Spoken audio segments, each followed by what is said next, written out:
What's up, everybody? So this next fly I'm going to tie for you is a little jigged nymph, and I have been fishing a lot more of these lately. I've kind of jumped on that bandwagon, and this is probably my favorite. This is the one that I fish the most often anymore. I do tie this in an olive, I tie it in a brown, I tie it in a gray, I tie it in a red, and then this being my favorite version is going to be kind of a purple pink with a little chartreuse. I call this my little attractor version of this.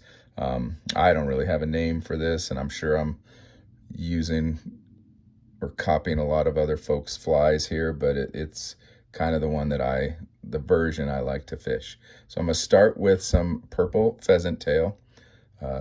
This is just regular pheasant tail that's been dyed purple.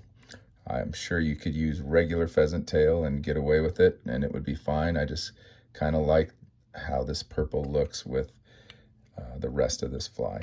So we're going to tie this, most of these materials we're going to tie fairly full, which means I'm going to tie them all the way up the shank of the hook.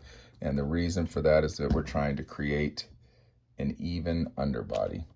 So after I tie in the pheasant tail, I'm going to take a small piece of copper wire and tie that in on the close side of the hook to me. Again, don't have to be perfect here covering it up, but I want to try and cover as much of it as I can, just quickly and easily. Next, I'm going to tie in a piece of purple holographic Flashabou.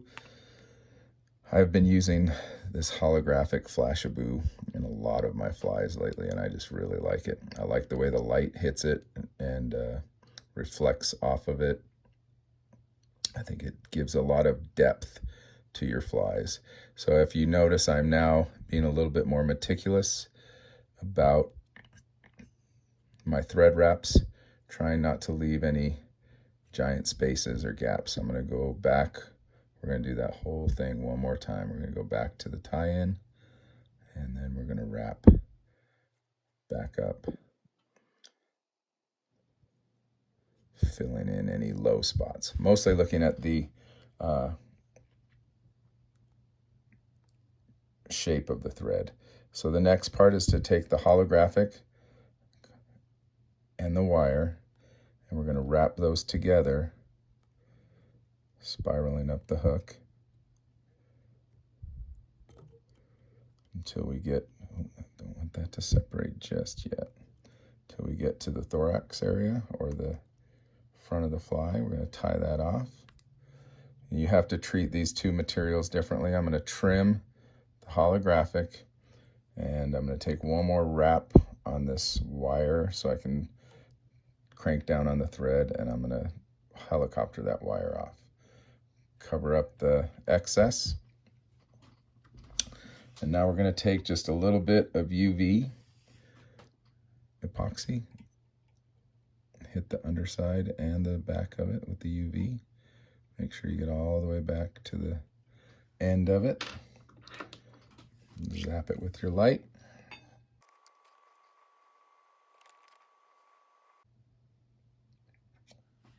Okay. Next, we are going to add a little bit of UV ice dub. It's purple. I think most of the time when I watch people dub, the number one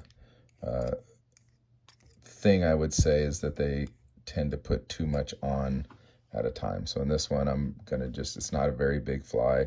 I don't want this thorax to be huge, so I'm just putting a little bit of ice dub on there. I'm gonna come back with my pheasant tail, and I'm gonna tie in some legs. I'm gonna put about 4 or 5 fibers on each side of the fly, starting with the close side to me. And I want those to extend just about to the mid shank or midpoint of the hook shank, not too long. Trim.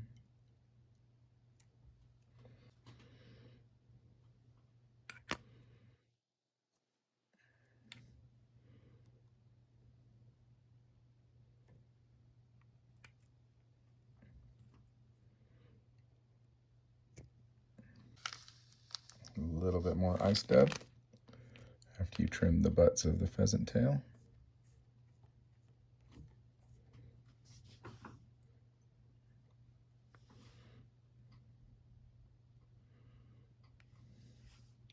And then we are going to whip finish.